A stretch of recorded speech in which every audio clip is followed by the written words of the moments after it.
Hi, welcome back to the channel. I want us to look at this question on how to multiply and simplify conjugate surds.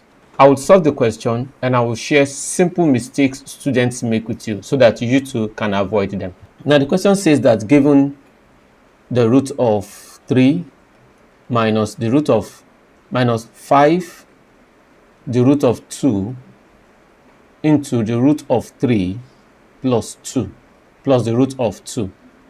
Now, one simple mistake students make is to just pick the root of 3 and multiply by the root of 3 minus they pick the root of 2 and multiply by the root of 2 with 5.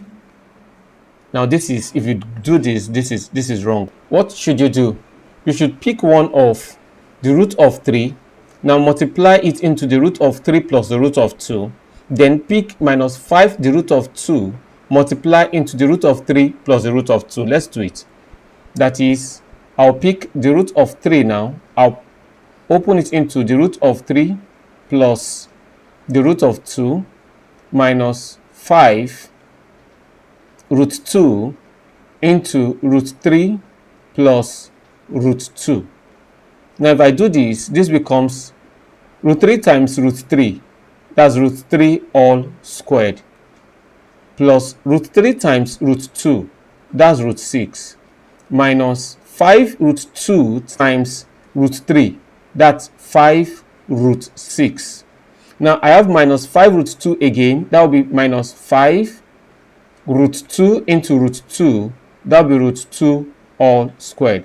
Now I've picked minus here to multiply this plus, it's going to become negative. So that this is root 3 all squared, that will become 3, plus root 6 minus root 5, that becomes minus 4 root. That's minus 4 root 6, 4 minus 4 root 6. Now I have 5 into root 2 all squared. Root 2 all squared is the same thing as 2. This is the same thing as writing 5 times 2, which is 10. That's minus 10. So that this is the same thing as 3 minus 10, that's minus 7 minus 4 root 6.